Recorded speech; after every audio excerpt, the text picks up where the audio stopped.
Hi, and welcome to the next installment in our VoltScript Venture series. Today, we're introducing the StreamVSE extension. My name is Rock Oliver, and I'm one of the lead geeks at HCL Labs working on the VoltScript scripting language. StreamVSE is a small helper class that's actually very powerful. It's very similar to the old NoStream class in LotusScript, but it's been updated. StreamVSE allows you to work with streams of text or binary data, such as files. You can read, create, or update files using StreamVSE. It's much easier to work with files using StreamVSE than the old OS-dependent file manipulation functions, and especially useful for working with text files. And the nice thing about StreamVSE is it's platform independent. So you don't have to know the quirks between the different platforms you may be working with. This will work on all the platforms supported by VoltScript. So today we're going to introduce using StreamVSE, and we'll start with probably the most used functionality of all, reading in existing files. Once again, I start by using dependency management to pull down the StreamVSE extension that I need for my code. So I go to the help file, I go to references, VoltScript extensions, and on this page I can scroll down and find StreamVSE in my dependency block. I copy that, and then I bring it over and paste it into my atlas.json. As you can see, I've set it up with a name for my project, a description, and so on. I pasted in my StreamVSE dependency block, and then I ran install VoltScript dependencies to pull the code down. And as you can see, it's done that. I've got my StreamVSE loaded, and I'm ready to write my code. We can also access the API doc for StreamVSE on the same page that we got the block for downloading it in dependency management by scrolling up to the top of the page and clicking on StreamVSE. That will open the API doc. If we look at that, one of the things that I want to point out is that the character set used by StreamVSE is the Unicode character set. So usually it's UTF-8 or UTF-16. We also because StreamVSE is platform independent, we have to keep up with the various indicators for end of line. Some operating systems, such as Windows, use a carriage return and a line feed, and then others use just a carriage return or just a line feed. So we have various constants set up to help let the StreamVSE class know what kind of return line feed return is expected, or end of line characterization is expected. The one that I usually recommend to stick with, though, is EOL platform. What this will do is make the StreamVSE use the end of line indicator that is correct for the platform where the code is running. So most of the time we're going to use that, but you do have other options available if you need. If we take a look inside the stream class itself, we'll see that we have a few properties at the top, mainly to help you get some indication about the object you've loaded into your stream class. You can find out if it's at the end of the stream, if you're walking through the stream, chunking through it. You can determine whether it's in the stream or end of stream. You can see if a stream was open successfully by checking it with is open. You can check to see if it's a read-only file. That way you don't waste your time trying to write to it. And you can use position to either get or set the pointer inside the stream at a particular position. Now, position is based on byte, so it sets it by byte position. The nice thing is that as you're walking through the stream, you can always check the current position and capture that if you need to get back to that particular area in the stream later on. Now let's jump into the code. You can see I've got everything set up. I've got a StreamVSE pulled down using dependency management. I've created my main VSS. I've added my option statements at the top, option explicit, option public, and I've loaded the StreamVSE into my code to make it accessible by using the use VSE statement. I've also created a sub that contains my example code called read file example. Since we're going to start by reading a file, which is probably the most commonly used method in the stream class. So I've set up a new stream object with new stream. I'm going to load a file called randomtext.txt, which is inside my same project. If we take a look at it, you can see that basically it's 3 sentences or 3 paragraphs. Now, uh, the end of line character is set to the end of each of these paragraphs. That's why you can see these numbers here. So that indicates these are each the chunks that it'll be reading. Um, when I use the open statement, I also tell it which character set to use, and I'm going to use UTF-8, which is the Unicode 8 character set. Uh, then once I've called open, I'll use isOpen to make sure that the stream was successfully opened. If it was, then I'm going to go and read in each line or grouping of text. Now remember, a line is indicated by an end of line character. So I'm going to read it in line at a time. In the read text, the first statement, this true false, is whether to read the whole thing at once or read it line by line. And if you read it line by line as it iterates through, it'll remember the current position as you cycle through. That's why I've got the end of stream statement to check when I've hit that last chunk of text that it's going to be reading in. You also can see that I've set the platform or the end of line indicator to platform or independent. So it's going to be based on the current platform where the code is running. And then I've added just a new line into my print statement so that as it prints out, it makes it a little easier to read. I'm also, just so you can see that it's reading it in chunks, I've added a little string at the beginning of it that says begin line. This allows you to know, you can see that it's actually cycled through this to read each chunk. So let's take a look at this by running it. We'll hit Control F5 and enter.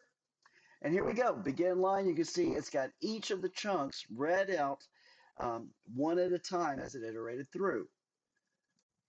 Now, if I were to come in here and change this flag to false, it's going to read the entire stream in at once.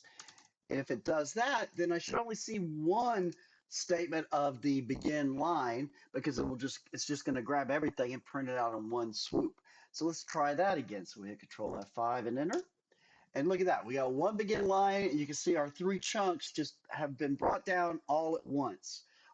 Generally speaking, if you're working in the real world, unless you know the file is pretty small, a lot of times you'll probably using the false statement is fine.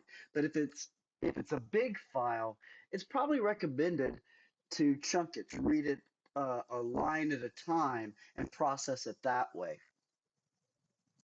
One of the things I want to mention is when you call the open stream.open, it's always going to access a file. In other words, if a file is already there with that name, it will open it and read it in.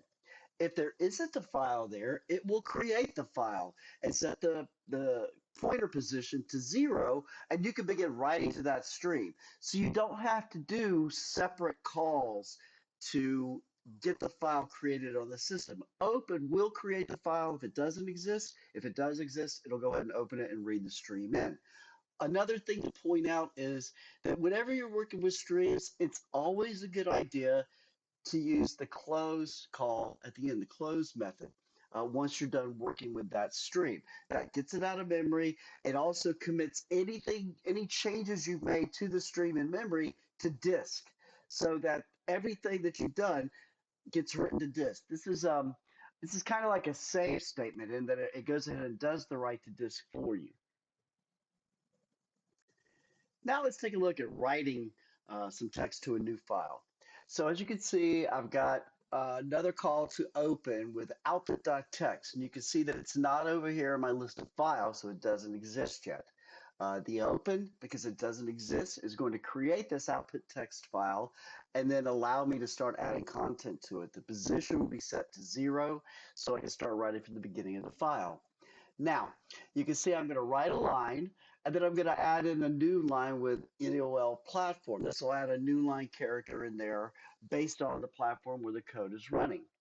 The second one I wanted to show is, in the first one, I didn't add the EOL platform tag as the second parameter because that's optional. With write text, the default value for that second parameter is EOL none. So it won't add a new line character when you do the right text. This is the way you could like build a paragraph, right, and not have each sentence on a new line. Um, so you can either add EOL none if you want to be more explicit, or you can just leave off that second parameter and it'll be EOL none by default. So I wanted to show like, here's a way I could write a bunch of text and then add a new line at the end of it if I wanted to. Now, in the second and third one here, I've just gone ahead and told it, look, after you've done writing this line, add a new line character and use the end of line character for this particular platform. So I'm going to write a couple more lines and then close them. Then I'm going to, the close, remember, is what's going to actually write it to disk. Then I'm going to reopen the stream and I'm going to walk it. I'm going to start out doing it with the true statement, so it's going to read it line by line and print those out so that we can see that it actually did write them as 3 different lines. And then I'll close the stream again. So let's go ahead and run this. You can see up here in my initialize, I've already added the right file examples. So I'll hit Control F5 and enter. And here we go. There's our new file. You can see the output text file got created. That's what it actually looks like, 3 different lines. You can see that there's actually another new line character there because remember inside my main VSS, I told it when it wrote that third line to add an end of line character. So you can see that it did that. And then I've told it true so that we can see each of the chunks. Once again, if I changed that to false, then it would just read it all as once and print that out. So I'll change that, come down here and hit enter. And you can see there we go. It just read it all. It did it twice because I rewrote to the file. See how it's added it again because I ran it again. That's a good example. Because I ran this code again, it just opened the stream to that file and added to it. It didn't overwrite it, but I could overwrite it if I wanted to. Let me show you that real quick. So let's say that I do need to change the content of a file. A lot of times you may do this, like you may read in a stream, make some changes to it, and then you need to rewrite all that back out to the file. So you'll want to empty the contents of the file and fill it with new content. And the way you do that is using a call called truncate. So let's do that. Let's go ahead and set in here. Well, we won't do it then. Let's do it under here. We're going to say, if it's open, that I'm going to call textstream.truncate. And then that will actually empty the file and then add just the 3 lines that I'm writing. So let's see what happens. I've added it. I've saved it. I'm going to come down here, hit the up arrow, run it again. And you'll notice it's only got the 3 lines that I added. And if we look at the content, we can see it's empty again. It just has the 3 lines that I just wrote. So there you go. That's how you can do some basic writing to a file using the StreamVSE. One other thing I want to mention is that when you use the write text call, it's always going to write it at the end of the stream. In other words, you can't put it in the middle of the stream.